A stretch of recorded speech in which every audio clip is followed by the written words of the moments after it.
वर्तमान में आज हम जब पढ़ते थे तो हमारे 6 सब्जेक्ट हुआ करते थे 10वीं क्लास में। विडंबना ये है कि 99.99 लोग ये नहीं जानते कि धर्म किसे कहते हैं, धर्म की परिभाषा क्या है, क्या है धर्म।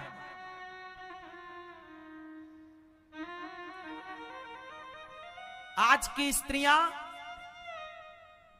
आज अपने से बड़ों का, सास ससुर का, पति का सम्मान नहीं कर रही हैं, कुछ सब नहीं कुछ। क्या ये धर्म है? पलट कर जवाब दे रहे हैं सास को, ससुर को, पति को। क्या ये धर्म है?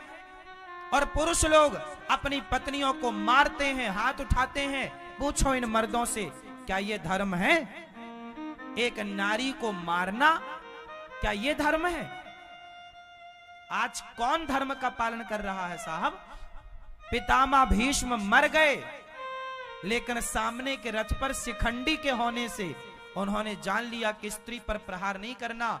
पितामह की शरीर पर बाण चुभ गए, लेकिन उठाया नहीं धनुष, क्योंकि सामने अर्जुन के रथ पर शिखंडी था। स्त्री पर प्रहार नहीं करना है, यह धर्म है। इसी धर्म के कारण मरना पड़ा तो मर गए लोग, पर धर्म नहीं छोड़ा।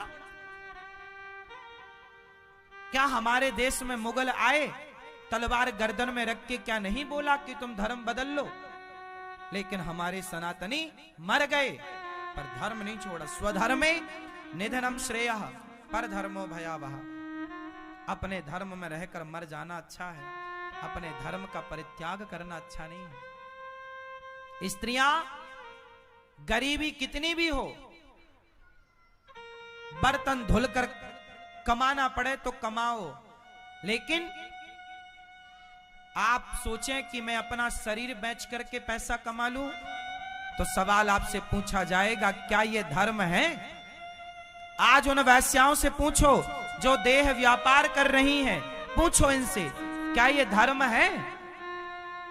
भाई गरीबी है, पैसा नहीं है तो कमाओ और मर जाना अच्छा है, पर अधर्म से जीवित रहना क्या सही है? इसलिए हमारे यहां मर जाने को श्रेष्ठ माना गया है, पर धर्म का त्याग नहीं, धर्म का त्याग नहीं, धर्म नहीं छोड़ा। माता सीता वनवास चली गईं, लव कुश जंगल में पैदा हुए। किसी ने सीता मां से कहा कि क्या आप अगले जन्म में राम जैसा पति चाहेंगी? आपको तो बड़ा कष्ट दिया है राम ने, राम जैसा पति किसी का ना हो। तब माता सीता ने उनके मुंह में हाथ रखा, ऐसा मत कहो। हे सूर्य भगवान, मैं आपको साक्षी मानकर कहती हूं, जब जब मेरा जन्म हो मुझे अपने पति के रूप में मुझे राम ही प्राप्त हो। ये धर्म है। ऐसा नहीं कि तुम किसी तीसरे के भड़कावे में अपने पति से ही पति को ही गालियां देने लग जाओ। आजकल कुछ स्त्रियां किसी के भड़काने पर तुम अपने पति से लड़ लेती हो, गालियां देती हो, उसका अपमान कर देती हो, उसे त्याग देती हो, तलाक दे देती हो। पूछो आप अपने आप से, मैं आपसे पूछ रहा हूं, क्या यह धर्म है? क्या यह धर्म है? क्या है फिर धर्म? इसलिए धर्म को जानने के लिए एक शब्द में धर्म की परिभाषा ना होगी। धर्म को जानने के लिए वर्षों तक पढ़ना पड़ेगा, तब पता चलेगी सूक्ष्मता धर्म की, कि धर्म चीज क्या है। धर्म कोई एक वस्तु, एक लाइन नहीं है कि वो लाइन में बोल दूं और आप धर्म के ज्ञाता हो जाएं। धर्म को जानने के लिए पढ़ना पड़ेगा, और ये स्कूलों में पढ़ाया जाना चाहिए। बताओ, आपके बच्चों को यदि धर्म पढ़ाया गया होता तो क्या आपके बच्चे अधर्म करते? पर क्या पढ़ाया जा रहा है? अर्थ। पैसा कमाओ और भोग भोगो, अर्थ और काम। 4 प्रकार की शिक्षाएं हैं। पहले पढ़ाओ धर्म। क्या पढ़ाओ? और जो धर्म जानेगा तो धर्म से ही आता है अर्थ। पैसा कमाना बुरा नहीं है, आजकल के लोग कमा रहे हैं। बताओ, आज जितने भी आप सरकारी डिपार्टमेंट को उठाकर देख लो, ऐसा कोई डिपार्टमेंट नहीं है जहां घूस दिए बिना आपका काम होता हो। 10 रुपए से लेकर 10 लाख 10 करोड़ तक की घूस है भारत में। 10 रुपए से लेकर 10 लाख और 10 करोड़ तक की घूस है। बताइए, जो अधिकारी, सरकारी अधिकारी 50,000 रुपए ले रहा है, वो सरकारी अधिकारी आपसे घूस मांग रहा है। पूछो उससे, क्या ये धर्म है? क्या भ्रष्टाचार करना उन अधिकारियों का धर्म है? भ्रष्टाचार मतलब देश के साथ गद्दारी। पूछो उनसे, क्या ये धर्म है? लेकिन लोग धड़ल्ले से कर रहे हैं। क्यों? क्योंकि इन्हें अर्थ चाहिए। हमारे सनातन धर्म में यह व्यवस्था रही कि पैसा तो हो पर धर्म के अनुसार हो। कैसा हो? धर्म युक्त धन हो। मैं पैसा कमाता हूं पर ईमानदारी से कमाता हूं, बेईमानी से नहीं। पैसा कमाओ, धन कमाओ सब लोग, पर धर्म से कमाओ। और आज लोग कमा रहे हैं, अधर्म से कमा रहे हैं, बेईमानी करके, चोरी करके, डाका डाल के, अधर्म से। इसलिए 4 प्रकार की शिक्षा होती है। पहला धर्म, पहला जोर से धर्म। और जब धर्म पर चलोगे तो धर्म के अनुसार अर्थ आएगा, और वो अर्थ शांति देगा। बेईमानी से कमाओगे अर्थ तो वो नाश कर देगा।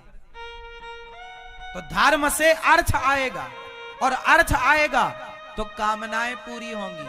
कामनाएं पूरी करो, घर बनाओ, गाड़ी खरीदो, पत्नी के लिए हार बनाओ, सब करो, पर धर्म से कमाए गए अर्थ से कामनाएं पूरी करो। ये नहीं कि कामनाएं पूरी करनी है तो आपने किसी बच्चे को किडनैप कर लिया और उसकी किडनियां बेच दी। क्या भारत में किडनियां लोग नहीं बेच रहे हैं? बोलो भाई, क्या आज लोग बच्चों की चोरियां नहीं कर रहे हैं? बच्चों की चोरी करना, किडनियां तक लोग बेच रहे हैं लोगों की। आप किसी को अकेले मिल जाए तो लोग आपको ले जाके आपकी किडनियां बेच दें। इतनी हैवानियत आज आ गई है कि आदमी अपनी कामनाएं पूरी करने के लिए कुछ भी करने को तैयार है। ये हो रहा है या नहीं? हाँ या ना? धड़ल्ले से हो रहा है। क्या है ये? धर्म नहीं पढ़ाओगे बच्चों को तो यही होगा। कलयुग है ये। धर्म, इसलिए पहले के जमाने में गुरुकुल होते थे, उन गुरुकुलों में धर्म पढ़ाया जाता था, फिर अर्थ पढ़ाया जाता था, फिर काम पढ़ाया जाता था। और जब धर्म, अर्थ, काम पूरा हुआ तब मोक्ष की पढ़ाई होती थी। बेटा, ये मोक्ष है, मोक्ष की यात्रा, अंतिम शिक्षा। अंतिम यात्रा क्या है? मोक्ष के बारे में पढ़ते थे। मोक्ष कैसे मिलेगा, मोक्ष क्या है? लेकिन आज ना तो धर्म कोई पढ़ रहा है, ना मोक्ष कोई पढ़ रहा है। केवल अर्थ और काम, 2 प्रकार की शिक्षा स्कूलों में पढ़ाई जा रही है। पहले होते थे गुरुकुल। पहले क्या होते थे? जोर से। फिर हमारे देश में अंग्रेज आए तो अंग्रेजों ने सारे गुरुकुलों को तोड़ा मरोड़ा और उन्होंने यीशु कुल की स्थापना की। गुरुकुल मतलब गुरु का परिवार। समझो, खोपड़ी लगाना, दिमाग लगाना, मैं क्या बोल रहा हूं, जो बोलूंगा उसे समझने के लिए भी अक्ल चाहिए। पहले थे गुरुकुल, जिन गुरुकुलों में धर्म की पढ़ाई होती थी। फिर अंग्रेज आए तो अंग्रेजों ने सारे गुरुकुलों को जलाया, सारे गुरुकुलों को उजाड़ा और यीशु कुल की स्थापना की। ये यीशु कुल क्या है? यीशु, यीशु, यीशु मतलब ईसा मसीह। यीशु है ना, यीशु, यीशु कुल। तो ये यीशु कुल मतलब गुरुकुल, और यीशु कुल। तो कुल मतलब होता है परिवार। लोग कहते ना ये हमारा कुल है। कुल मीन्स परिवार, कुटुंब। कुटुंब को क्या बोलते हैं? कुल। ये हमारा कुल है, ये हमारे कुल का मीन्स हमारे परिवार का। तो हम हिंदू एक परिवार की तरह रहा करते थे, सनातनी, जहां गुरुकुल में सबको भगवान राम और निषाद राज ये दोनों एक ही गुरुकुल में पढ़े हैं।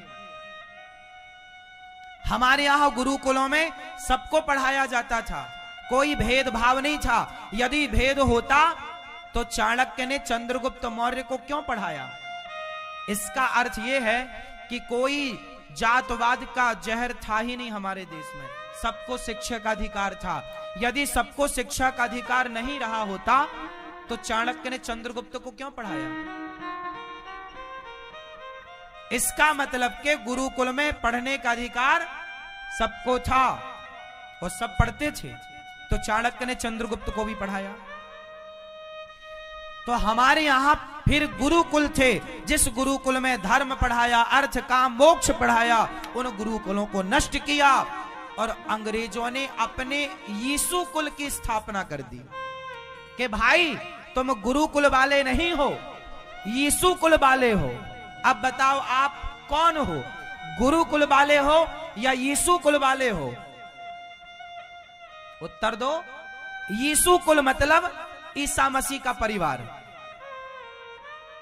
यीशु कुल मतलब जोर से ईसा मसीह का परिवार।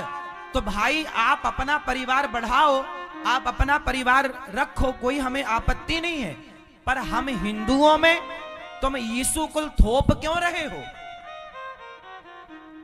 भाई हम यीशु कुल के नहीं है ना, हम गुरु कुल के हैं। हम गुरु का परिवार है, हम राम का परिवार है, हम कृष्ण का परिवार है, हम यीशु का परिवार नहीं है।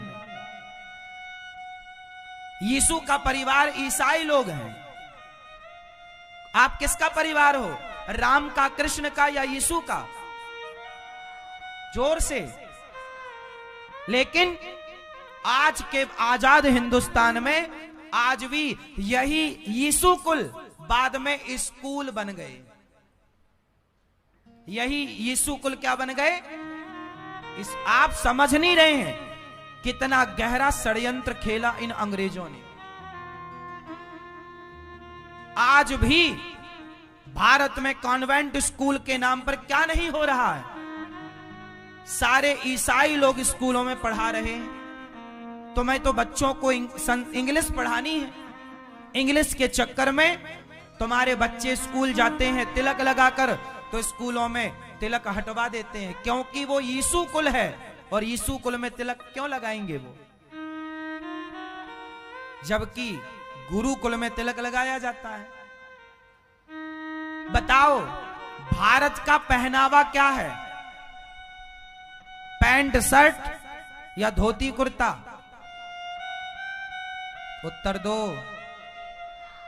क्या पहनावा है? लेकिन आज भारत का पहनावा कौन पहन रहा है भाई? भारत की पहचान धोती कुर्ता से है, ना कि पैंट शर्ट से। लेकिन आज हमारे गुरुकुलों में पहले धोती कुर्ता ही था, पर स्कूल आए, क्योंकि ये यीशु कुल है, तो यीशु का परिवार जो है वो यीशु ईसा मसीह को शराब वहां के लोग वो चढ़ाते हैं, पीते हैं। वहां हम लोग जैसे शंकर जी को पानी चढ़ाते हैं, वो लोग शराब चढ़ाते हैं। ये बात सही है या कि आप लोग जानते हैं कि नहीं जानते? जैसे हम लोग शंकर जी को पानी चढ़ाते हैं, गंगा जल, ऐसे वो लोग क्या चढ़ाते हैं? शराब चढ़ाते हैं। तो यीशु कुल का उद्देश्य क्या है? सारे लोगों को शराबी बनाओ। वो लोग गौमांस खाते हैं। तुम गाय की, गुरुकुल में गाय को माता माना जाता है, गुरुकुल में गाय को माता, और यीशु कुल वो तो गाय को खाते हैं। तो गाय को खाने वाले लोग आजकल आपके बच्चों को पढ़ा रहे हैं यीशु कुल में। शराब पीने वाले लोग आजकल आपके बच्चों को पढ़ा रहे हैं यीशु कुल में, और पढ़ा क्या रहे हैं कि कमाओ पैसा और भोगो भोग। धर्म मोक्ष की बात वो क्यों करेंगे? धर्म की बात तो गुरु करेगा, तो गुरुकुल में आपके बच्चे पढ़ेंगे तो गुरु के संस्कार मिलेंगे। पूरी शिक्षा प्रणाली बिगड़ी है साहब, क्या सुधारोगे अब आप? खेल हो चुका, बचा नहीं है कुछ। इसलिए एक काम हो सकता है कि आप अपने बच्चों को, जब आपके बच्चे यीशु कुल से पढ़कर आए, स्कूल से पढ़कर आए, तो आप आधा घंटा अपने बच्चों को गीता घर में पढ़ाओ, कथा भागवत घर पर सुनाओ, और बच्चों को राम कृष्ण की कथा सुनाकर संस्कार देना स्टार्ट करो। अपने धर्म के बारे में बताओ।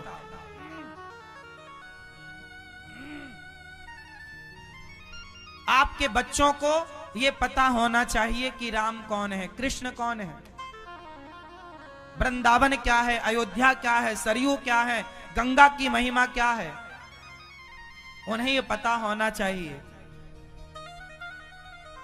गुरु नानक देव जी कौन है, गुरु गोविंद सिंह जी कौन है, ये सब महापुरुषों के बारे में बच्चों को पता। झांसी की रानी कौन है, महाराणा प्रताप कौन, तुलसीदास कौन, सूरदास कौन, रैदास कौन, रसखान कौन, बताओ अपने बच्चों को इनके बारे में। लेकिन आज किसे फुर्सत है? बहुत बड़े षड्यंत्र में भारत फंसा हुआ है। भारत में मैं तो आज सरकार से निवेदन करूं कि भारत के सारे यीशु कुलों को रद्द करके और गुरुकुलों की स्थापना करनी चाहिए। हमारी डिग्री पर फलाने फलाने स्कूल